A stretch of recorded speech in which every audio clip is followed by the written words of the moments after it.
Hello दोस्तों, स्वागत है आपका मेरे यूट्यूब चैनल परीक्षा प्लान में। तो चलिए आज की साइंस की क्लास को शुरू करते हैं। यदि आप चैनल पर नए हैं तो चैनल को सब्सक्राइब कर लीजिए, क्लास आपको कंटिन्यू मिलेगी। तो चलिए आज की वीडियो को शुरू करते हैं। पाठ 5 है शरीर में गति। तो चलिए पढ़ते हैं इसको।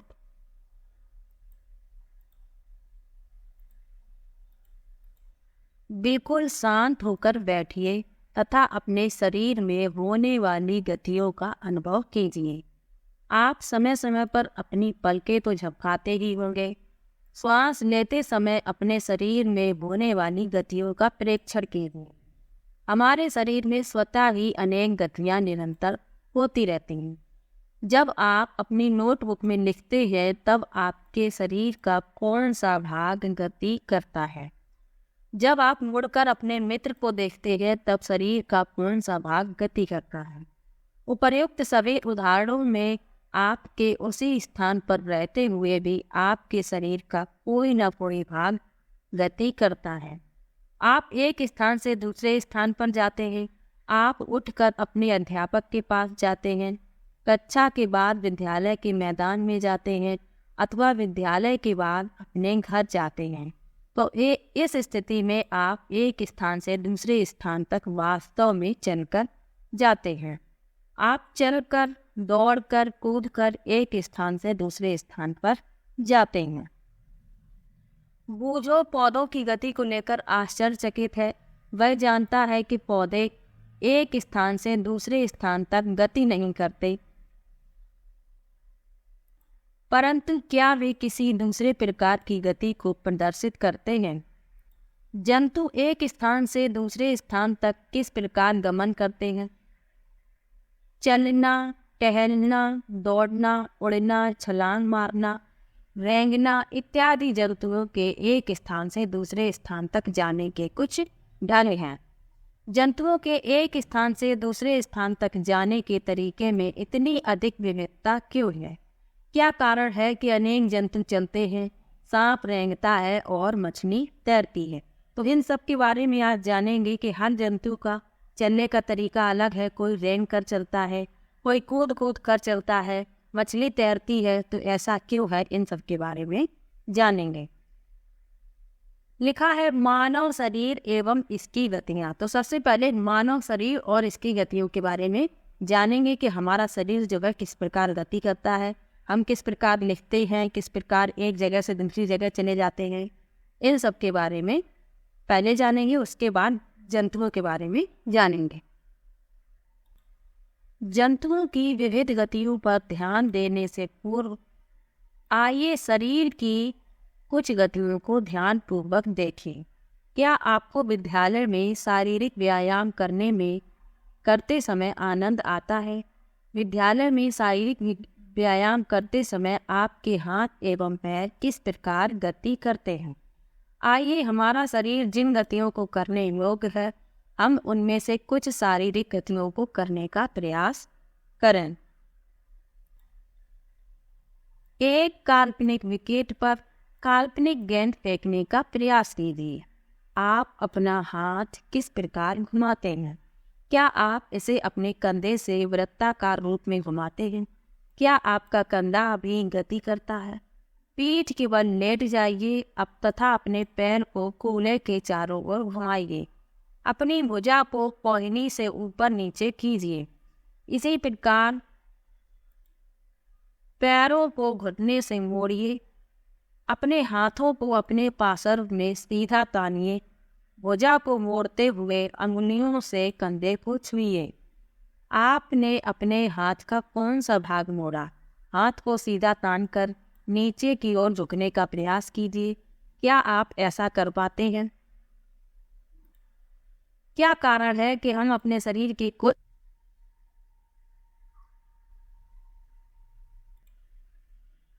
क्या आपने ध्यान दिया कि हम शरीर के विभिन्न भागों को उसी स्थान से मोड़ अथवा घुमा पाते हैं जहां पर दो हिस्से एक दूसरे से जुड़े हुए? उदाहरण के लिए कोहनी, कंधा अथवा गर्दन, यानी जहाँ पर जोड़ होता है वहीं से हम अपने शरीर के भाग को घुमा सकते हैं, मोड़ सकते हैं। क्या आप ऐसे कुछ अन्य भागों के नाम बता सकते हैं? इन स्थानों को संधि कहते हैं। यदि हमारे शरीर में कोई संधि नहीं हो तो आपके विचार में क्या हमारे लिए किसी भी प्रकार की गति करना संभव होता? अगर जोड़ ही ना होते तो हम लोग कोई भी वस्तु को उठा नहीं सकते थे, हाथों को घुमा नहीं सकते थे। हाथों की उंगलियों में भी जोड़ होते हैं, इसीलिए तो वस्तुओं को उठा सकते हैं। कोहनी में जोड़ है, घुटने में जोड़ है, कंधे में जोड़ है, और जी इन्हीं जोड़ों को संधि कहा जाता है। वास्तव में इन संधियों को कौन सी वस्तु परस्पर बांधती है? अपनी अंगुली द्वारा अपने सिर, चेहरे, गर्दन, नाक, कान, कंधे के पीछे, हाथ, पैर, अंगुली एवं पादांगुलियों को दबाइए। क्या आपको ऐसा अनुभव हुआ कि आपकी अंगुली किसी कठोर वस्तु को दबा रही है? ये कठोर संरचनाएं अस्थियां हैं, अपने शरीर के अन्य भागों में इस क्रिया को दोहराएंगे। इतनी सारी अस्थियां, जब अस्थियों को नहीं मोड़ा जा सकता तब हम अपनी कोहनी को कैसे मोड़ लेते हैं? हाथ के ऊपरी हिस्से से लेकर कलाई तक एक ही लंबी अस्थि नहीं होती। वास्तव में अनेक अस्थियां कोहनी तक जुड़ी रहती है। इसी प्रकार हमारे शरीर के प्रत्येक हिस्से में अनेक अस्थियां हैं। हम अपने शरीर को कैसे उसी स्थान तक हिला या झुका नहीं सकते जहां ये अस्थियां एक दूसरे से मिलती हैं। विभिन्न गतिविधियों एवं विभिन्न प्रकार की गतियों के लिए हमारे शरीर में अनेक प्रकार की संधियां होती हैं। तो ये जो संधियां बताई गई हैं, इनके नाम बताए जाएंगे कि कहाँ पर कौन सी संधि है। इससे एक प्रश्न हमेशा ही पूछ लिया जाता है। तो चलिए पहले तो क्रियाकलाप पढ़ेंगे, उसके बाद जो संधियों के नाम लिखे हैं उनके बारे में जानेंगे। कागज की एक पट्टी को बेलन के रूप में मोड़िए। रबड़ अथवा प्लास्टिक की एक पुरानी गेंद में एक छेद करके उसमें मोड़े हुए कागज के बेलन को डालिए, जैसा कि चित्र में दर्शाया गया है। इस चित्र में आप कागज के बेलन को गेंद पर भी चिपका सकते हैं, जैसा कि इसमें दिखाया गया है। गेंद को एक छोटी कटोरी में रखकर चारों ओर घुमाने का प्रयास कीजिए। क्या गेंद कटोरी में स्वतंत्र रूप से घूमती है? क्या कागज का बेलन भी घूमता है? अब कल्पना कीजिए कि कागज का बेलन आपका हाथ है तथा गेंद इसका एक सिरा। कटोरी कंधे के उस भाग के समान है जिससे आपका हाथ जुड़ा है। एक अस्थि का गेंद वाला गोल हिस्सा दूसरी अस्थि की कटोरी रूपी गोका में धंसा है। इस प्रकार की संधि सभी दिशाओं में गति प्रदान करती है। क्या आप इन गतियों में उपरोक्त प्रकार की संधि का कोई उदाहरण खोज सकते हैं? इस अनुभाग के प्रारंभ में शरीर के विभिन्न भागों को हमारे द्वारा दी गई गतियों का स्मरण कीजिए। अब इसमें देखिए, ये होती है, इसको कहते हैं कंदुक खंडिका संधि। और ये कहाँ की दिखाई गई है? ये जांघ की अस्थि है। ये यहाँ पर जो दिखाया गया है ये है कंदुक खंडिका संधि, और ये श्रोणी अस्त है। और ये बिल्कुल इसी प्रकार से ऐसे जुड़े हुए हैं जैसे इस चित्र में कागज की बेलन और कटोरी के साथ बताया गया है। तो इसको कहते हैं कंदुक खंडिका संधि। अब लिखा है धुराग्र संधि। तो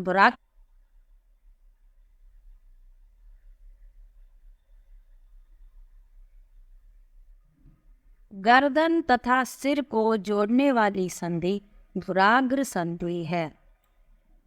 इसके द्वारा सिर को आगे पीछे या दाएं बाएं घुमा सकते हैं। इन गतियों को करने का प्रयास कीजिए। यह गति हमारे हाथ की उस गति से किस प्रकार भिन्न है जिसमें कंदुक खंडिका संधि द्वारा हाथ को पूर्णतः वृत्ताकार रूप में घुमा सकते हैं। धुराग्र संधि में बेलनाकार अस्थि एक छल्ले में घूमती है।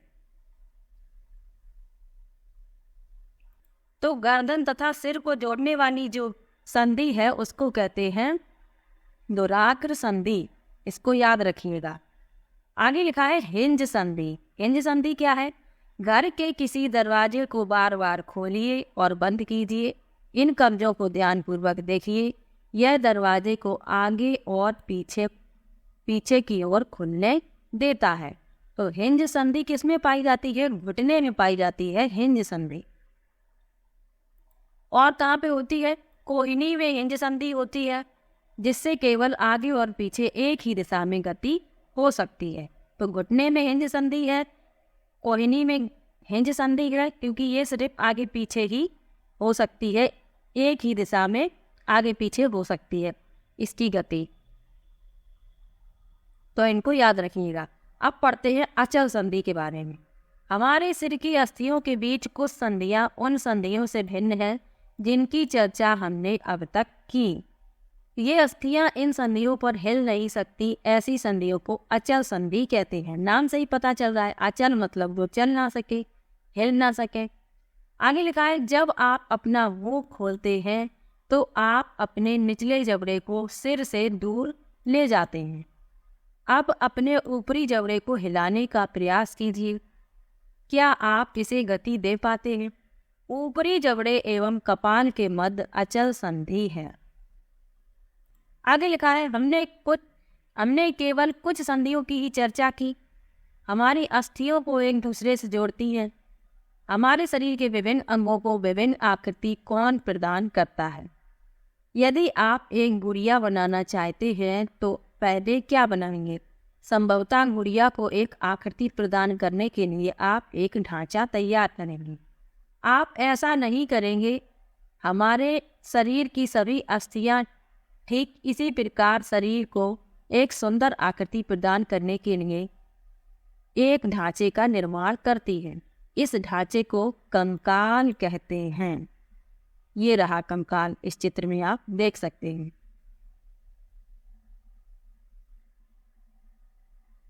लिखा है, हम कैसे जानते हैं कि यह मानव कंकाल की आकृति है? हम शरीर की विभिन्न अस्थियों की आकृति के विषय में किस प्रकार जान पाते हैं? शरीर के कुछ अंगों में मौजूद अस्थियों और उनकी संख्या तथा आकृति के बारे में हमें तब पता चलता है जब हम उनका अनुभव करते हैं। एक्सरे चित्र से हमें शरीर की सभी कठोर अस्थियों की आकृति का पता चलता है।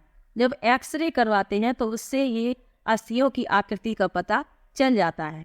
देखा होगा आप लोगों ने एक्सरे, जब हड्डी टूट जाती है तो एक्सरे करवाया जाता है कि हड्डी कहाँ पर टूटी है, तो एक्सरे में दिख जाती है।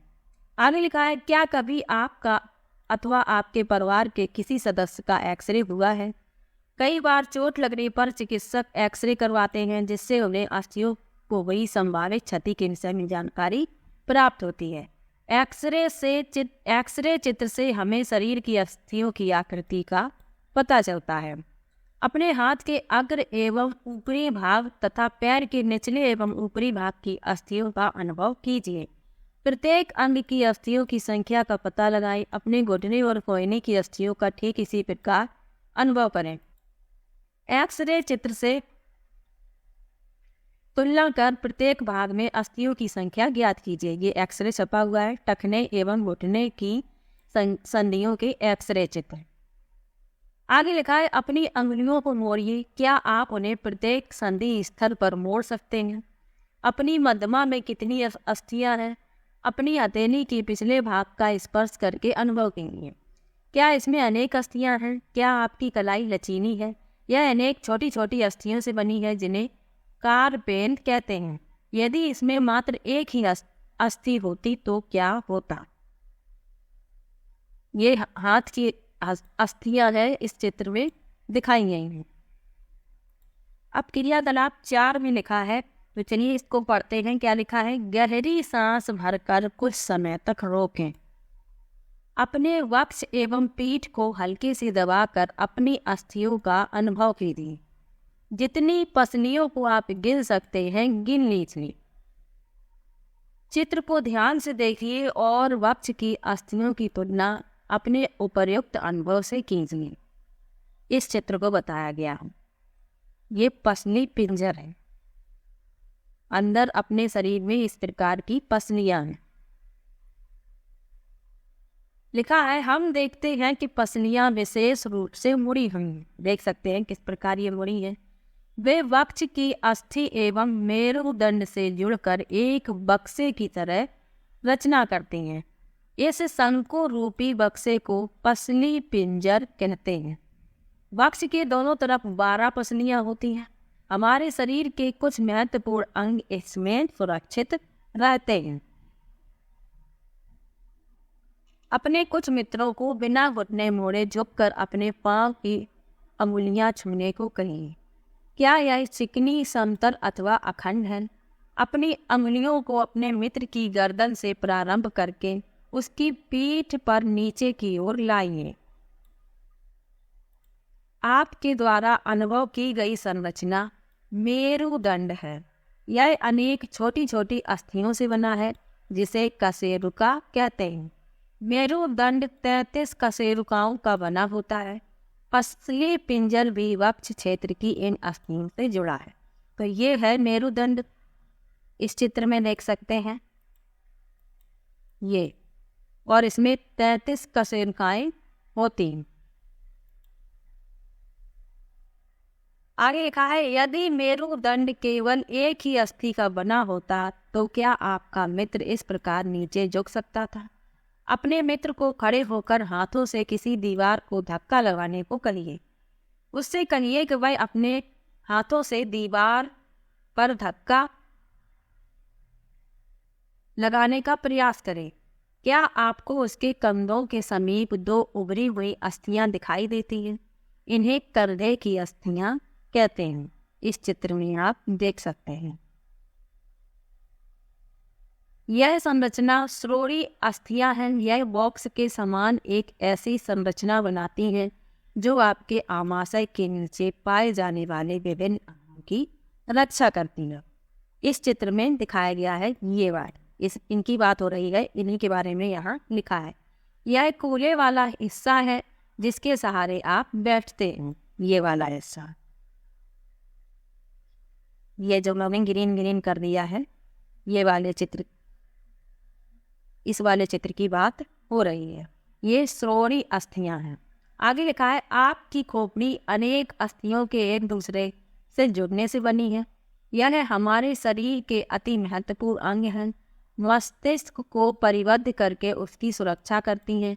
हमने अपने कंकाल की बहुत सी अस्थियों तथा संधियों के बारे में चर्चा की। कंकाल के कुछ अतिरिक्त अंग भी हैं जो हड्डियों जितने कठोर नहीं होते और जिन्हें मोड़ा जा सकता है, उन्हें उपास्थि कहते हैं। तो कुछ अंग ऐसे हैं जो हड्डियों जितने कठोर नहीं होते, जिन्हें मोड़ सकते हैं, तो उनको कहते हैं उपास्थि। आगे लिखा है, अपने कान को स्पर्श कीजिए। क्या आप किसी कठोर अस्थि भाग का अनुभव करते हैं जिसे मोड़ा जा सके? ऐसा प्रतीत होता है कि इसमें कोई अस्थि नहीं है। क्या आपको अंगुलियों के बीच दबाने पर कार्यपाली एवं इसके ऊपर के हिस्से में कोई अंतर महसूस हुआ? क्या आपको ऐसा लगा कि कान का ऊपरी भाग उतना लचीला नहीं है जितना कि हमारी कर्णपाली, परंतु यह अस्थि जैसा कठोर भी नहीं है, ये उपास्थि है। शरीर की संधियों में भी उपास्थि पाई जाती है। तो इस चित्र में आप देख सकते हैं, यहाँ ये जो नीचे वाला हिस्सा है ये कर्णपाली होता है और ये ऊपर वाला हिस्सा है, तो ये थोड़ा कठोर होता है, जबकि नीचे वाला हिस्सा जो है मुलायम होता है। तो ये उपास्थि से बना होता है और शरीर की संधियों में भी उपास्थियां पाई जाती हैं। आगे लिखा है, हमने देखा कि मानव कंकाल अनेक अस्थियों, संधियों एवं उपास्थियों से मिलकर बना है। आप उनमें से बहुत को देख सकते हैं, मोड़ सकते हैं तथा गति दे सकते हैं। हमने अपने शरीर की उन अस्थियों एवं उनकी संधियों के विषय में जानकारी प्राप्त करनी है जो विभिन्न प्रकार की गति करने में हमारी सहायता करती हैं। अस्थियों को इस प्रकार की गति करने योग्य कौन बनाता है? आइए इसका पता करें। अपने एक हाथ की मुट्ठी बनाइए। मुट्ठी के अंगूठे से इसी बाजू के कंधे को छूने का प्रयास कीजिए। क्या आप अपनी ऊपरी भुजा में कुछ परिवर्तन अनुभव करते हैं? दूसरे हाथ से इसे छूकर देखिए, क्या आपको कोई उभरा हुआ भाग दिखाई देता है? इसे पेशी कहते हैं। ये देख सकते हैं यहाँ पे।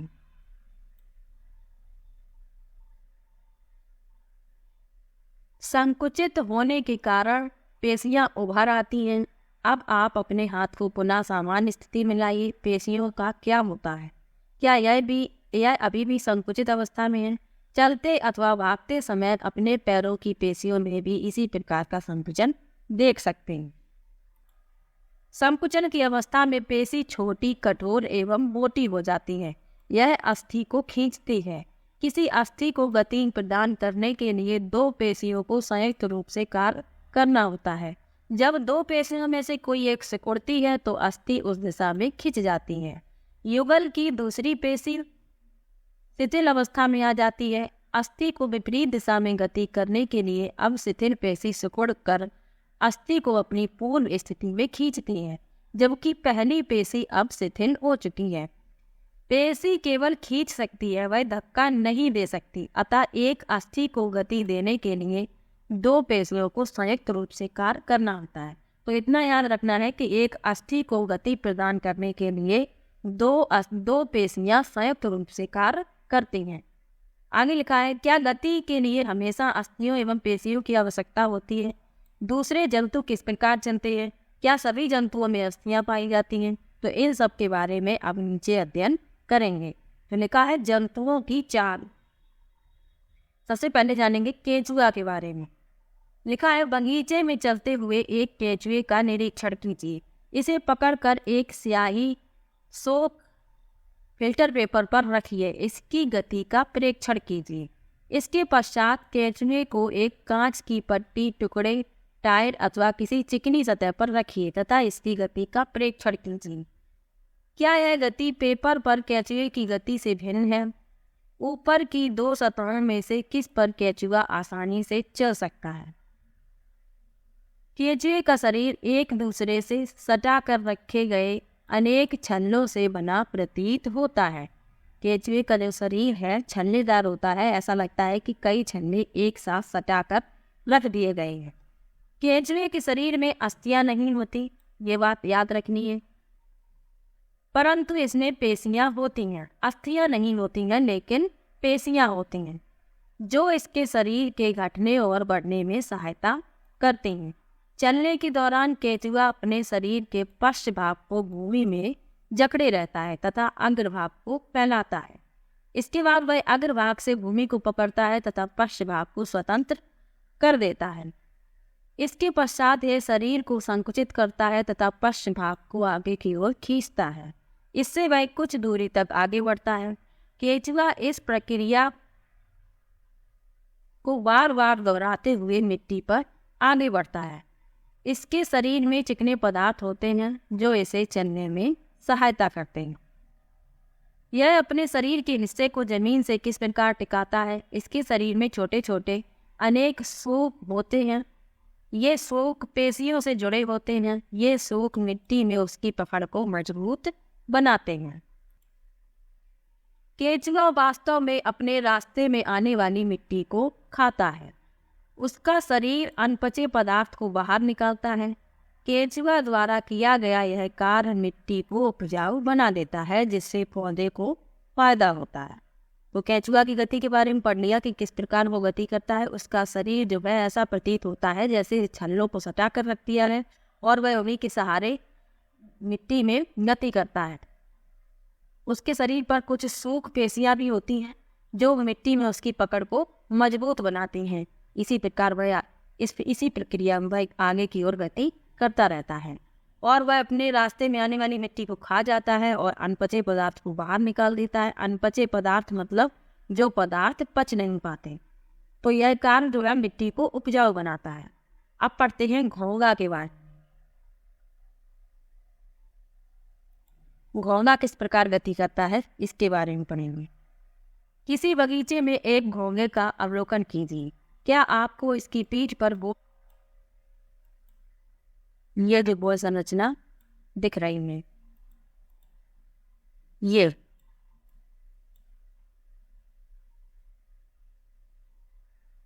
यह घोंघे का बाह्य कंकाल है, परंतु यह अस्थियों का बना नहीं होता। यह कवच एकल एकक होता है। यह घोंघे को चलने में कोई सहायता नहीं करता। यह घोंघे के साथ खिंचता जाता है। घोंघे को कांच की पट्टिका पर रखकर इसका परीक्षण कीजिए। जब यह चलना प्रारंभ करे तो सावधानी से कांच की पट्टिका को अपने हाथों से अपने सिर से ऊपर उठाकर कांच के नीचे की ओर उसके चलने के ढंग का परीक्षण कीजिए। यानी जो ये कवच होता है ये चलने में बिल्कुल भी सहायता नहीं करता, बस उसके साथ खिंचता जाता है। आगे लिखा है, कवच का छेद खुलने पर आपने उसमें एक मोटी मांसल संरचना एवं सिर बाहर आते देखा है। मोटी संरचना इसका पैर है जो दृढ़ पेशियों का बना होता है। अब सावधानी पूर्वक कांच की प्लेट को एक और थोड़ा सा झुकाइए। पैर की लहरदार गति दिखाई देती है। क्या घोंगे की गति केंचुए की गति से तीव्र है अथवा धीमी? तो केंचुआ किस प्रकार गति करता है? ये जो कवच है ये बिल्कुल भी सहायता नहीं करता, बस साथ में खिंचता जाता है। और ये जो मोटी मांसल संरचना दिखाई देती है इसी में सिर होता है और यही जो है आगे की ओर गति कर। और कैसी इसकी गति होती है? लहरदार गति। आगे लिखा है तिलचट्टा। अब तिलचट्टा की गति के बारे में पढ़ते हैं। तिलचट्टा यानी कॉकरोच। तो किसी कॉकरोच का प्रेक्षण कीजिए। तिलचट्टा जमीन पर चलता है, दीवार पर चढ़ता है और वायु में भी उड़ता है। इसमें 3 जोड़ी पैर होते हैं जो चलने में सहायता करते हैं। इसका शरीर कठोर बाह्य कंकाल द्वारा ढका होता है। यह बाह्य कंकाल विभिन्न एककों की परस्पर संधियों द्वारा बनता है जिसके कारण गति संभव हो पाती है। फिर 2 जोड़े पंख भी जुड़े होते हैं। अगले पैर सकरे और पिछले पैर चौड़े एवं बहुत पतले होते हैं। तिलचट्टे में विशिष्ट पेशियां होती हैं। पैर की पेशियां उन्हें चलने में सहायता करती हैं। वक्ष की पेशियां तिलचट्टे के उड़ने के समय उसके परों को गति देती हैं। तो तिलचट्टे की गति के बारे में पढ़ लिया, किस प्रकार ये गति करता है। अब पढ़ते हैं पक्षियों के बारे में। पक्षी हवा में उड़ते हैं तथा भूमि पर चलते हैं। बतख तथा हंस जैसे कुछ पक्षी जल में भी तैरते हैं। पक्षी इसलिए उड़ पाते हैं क्योंकि उनका शरीर उड़ने के लिए अनुकूलित होता है। उनकी अस्थियों में वायु प्रकोष्ठ होते हैं जिनके कारण उनकी अस्थियां हल्की परंतु मजबूत होती हैं। पश्चपाद की अस्थियां चलने एवं बैठने के लिए अनुकूलित होती हैं। अग्रपाद की अस्थियां रूपांतरित होकर पक्षी के पंख बनाती हैं। कंधे की अस्थियां मजबूत होती हैं। वक्ष की अस्थियां उड़ने वाली पेशियों को जकड़े रखने के लिए विशेष रूप से रूपांतरित होती हैं तथा पंखों को ऊपर नीचे करने में सहायक होती हैं। ये पक्षी का कंकाल छपा हुआ है। इनकी अस्थियां जो होती हैं ऊपरी होती हैं और ये इनमें वायु प्रकोष्ठ होते हैं। इसीलिए ये पक्षी जो होते हैं हल्के होते हैं, परंतु ये इनकी अस्थियां हल्की होती हैं लेकिन ये मजबूत होते हैं, तो इसीलिए ये उड़ पाते हैं। आगे लिखा है मछली। मछली के बारे में पढ़ लेते हैं। कागज की एक नाव बनाकर उसे पानी पर इस प्रकार रखिए कि उसका नुकीला भाग आगे की ओर रहे। इसे धीरे से धक्का दीजिए। क्या यह जल पर आगे की ओर तेजी से जाती है? नाव तो सभी ने चलाई होगी बचपन में। आगे लिखा है अब नाव को दोनों सिरों से पकड़कर इस प्रकार धक्का दीजिए कि वह चौड़ी ओर से जल में जाए। क्या इस प्रकार नाव जल में सरलता से चल सकती है? क्या आपने ध्यान दिया कि नाव की आकृति काफी सीमा तक मछली जैसी है? मछली का सिर एवं पूंछ उसके मध्य भाग की अपेक्षा पतला एवं नुकीला होता है। शरीर की ऐसी आकृति धारा रेखी कहलाती है। मछली जल में सरलता से तैर सकती है।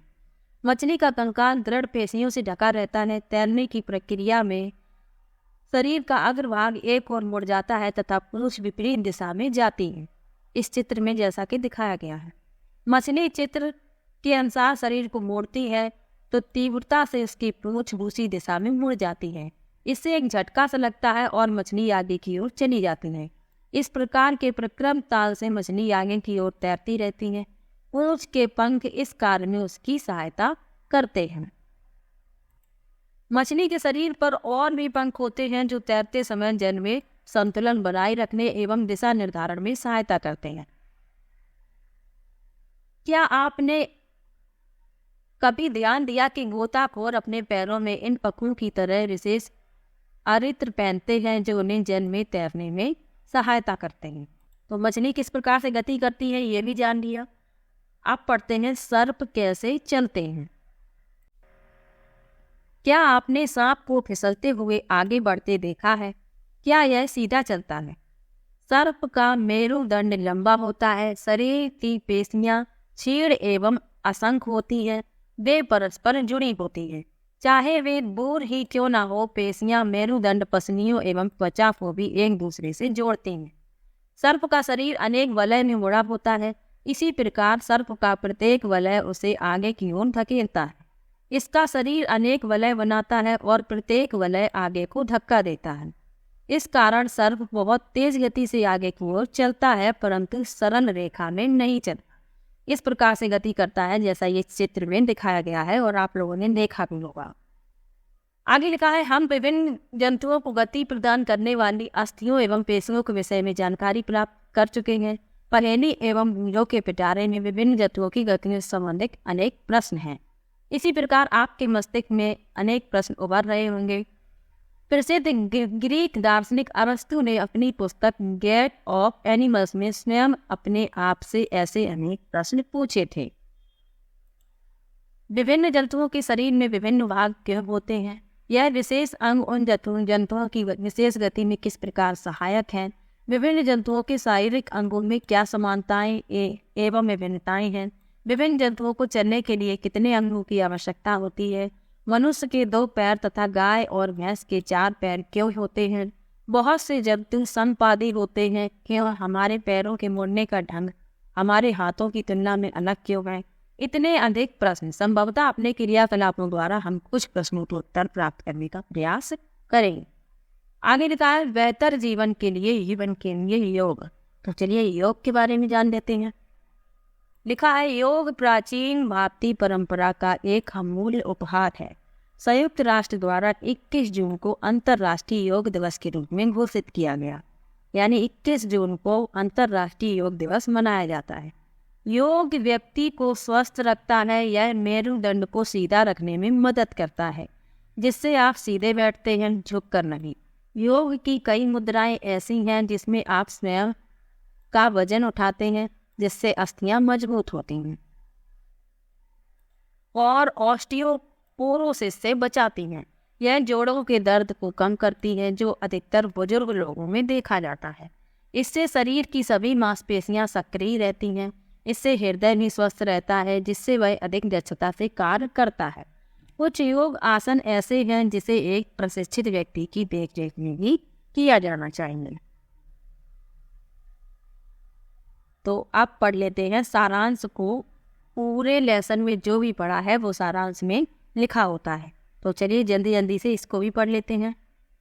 लिखा है, पहले अस्थि एवं उपास्थि मानव कंकाल बनाते हैं। यह शरीर का पिंजर बनाता है और इसे एक आकृति भी देता है। कंकाल चलने में सहायक है और आंतरिक अंगों की सुरक्षा करता है।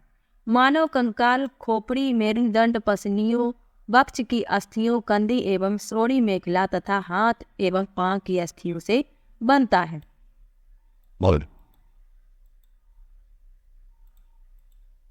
पेशियों के जोड़े के एकांतर क्रम में सिकुड़ने एवं फैलने से अस्थियां गति करती हैं। अस्थियों की संधियां अनेक प्रकार की होती हैं। यह उस संधि की प्रकृति एवं गति की दिशा पर निर्भर करता है। पक्षियों की दृढ़ पेशियां तथा हल्की अस्थियां मिलकर उन्हें उड़ने में सहायता करती हैं। ये पंखों को फड़फड़ाकर उड़ते हैं। मछली शरीर के दोनों ओर एकांतर क्रम में वलय बनाकर जल में तैरती है। सर्प अपने शरीर के दोनों ओर एकांतर क्रम में वलय बनाते हुए भूमि पर वलयाकार गति करता हुआ आगे की ओर फिसलता है। बहुत सारी अस्थियां एवं उससे जुड़ी पेशियां शरीर को आगे की ओर धक्का देती हैं। तिलचट्टे का शरीर एवं पैर कठोर आवरण से ढके होते हैं, जो वायु कंकाल बनाता है। वक्ष की पेशियां 3 जोड़ी पैरों एवं 2 जोड़ी पंखों से जुड़ी होती हैं, जो तिलचट्टे को चलने एवं उड़ने में सहायता करती हैं। केचुए में गति शरीर की पेशियों की बारी बारी से विस्तरण एवं संकुचन से होती है। शरीर की आधा सतह पर सूप केचुए को भूमि पर पकड़ बनाने में सहायता करती हैं। घोंघा पेशी पाद की सहायता से चलता है। तो सारांश ही पढ़ लिया। तो आज के लेसन में सबसे पहले तो संधियों के बारे में जाना है, उसके बाद गति किस प्रकार से करते हैं, जंतु गति किस प्रकार से करते हैं, मनुष्य किस प्रकार से गति करता है, तो इन सब के बारे में इस लेसन में पढ़ लिया है। तो आज का ये लेसन यहीं पर समाप्त होता है। वीडियो कैसा लगा कमेंट बॉक्स में ज़रूर बताइएगा, और यदि आप चैनल पर नए हैं तो चैनल को सब्सक्राइब कर लीजिएगा। मिलते हैं एक और नई वीडियो के साथ, तब तक के लिए बाय बाय।